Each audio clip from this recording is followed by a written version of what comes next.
Well, another corporate American favorite beatdown.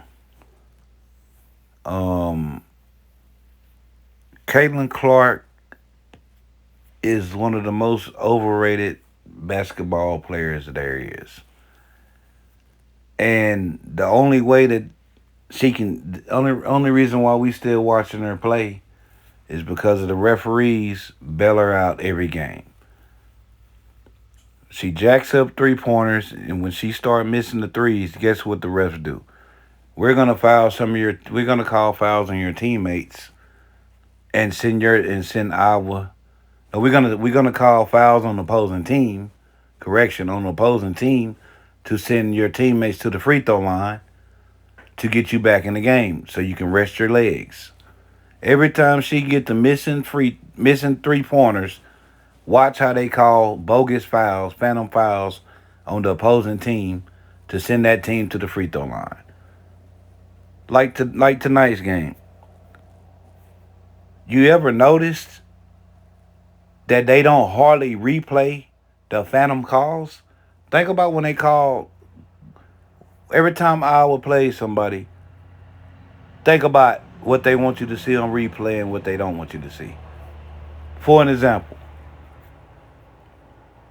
um, how many of those fouls do we know for sure LSU committed? Just like when Angel Reese blocked one of those girls that was driving to the basket for Iowa, it was a cool block out of bounds. Here it is, Caitlin Clark that does the same exact thing. Angel Reese blocks that. It's a foul because it was on Caitlin Clark. So ESPN didn't tell you. Go look at ESPN and see if they tell you that Angel Reese re-aggravated her ankle. When she re-aggravated her ankle, it was a done deal. She was stealing balls from Caitlin Clark before her ankle got twisted. She was stealing balls. She had how many steals? It looked like she had 20 steals in that game. She reminded me of Scottie Pippen, stealing the ball, playing the passing lane, taking it all the way for the layup. Here it is. The matchup from the start with LSU was bad. And the reason why I say it's bad, now we understand why whatever that girl name is with the French braids, the white girl that got humiliated tonight. We understand why she played for Louisville. We understand her talent. She wasn't that good. So when Mulkey made the adjustment to take her out, because Iowa was killing them in the first quarter by 8 points. Mulkey makes the adjustment, takes her out, the 4'8" girl, puts a second streamer on Caitlin Clark, and guess what happens? Caitlin Clark would drive to the basket, dribble back out. Caitlin Clark would try to shoot the three. She knows it's finna get defended, passed it to another teammate. LSU got back in the game. So I don't know if it was a commercial timeout or an Iowa timeout. Here it is. Cause they was fighting and they was almost out the game in the first quarter by Iowa. And when Mulkey made the adjustment, it worked. Here it is. After that timeout, Mulkey put the girl back in that's getting humiliated by Caitlin Clark. Why? Because the girl can't even defend Caitlin Clark. She can't play defense and she's short.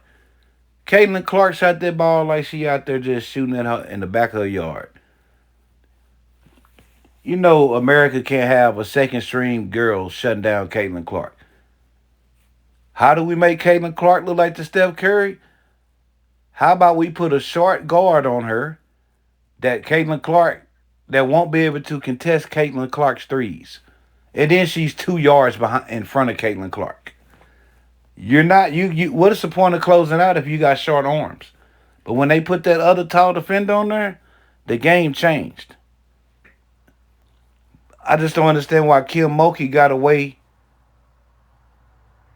from the game plan. Everybody in their mama know Caitlin Clark is only good against weak defenders.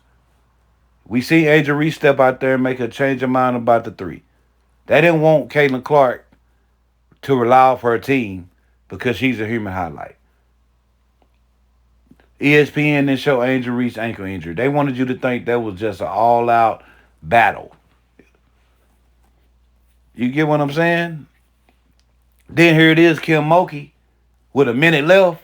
Oh, you started to call the plays with number 24, Morrow, and old girl Johnson driving to the basket that you should have been doing in the first quarter to the fourth quarter.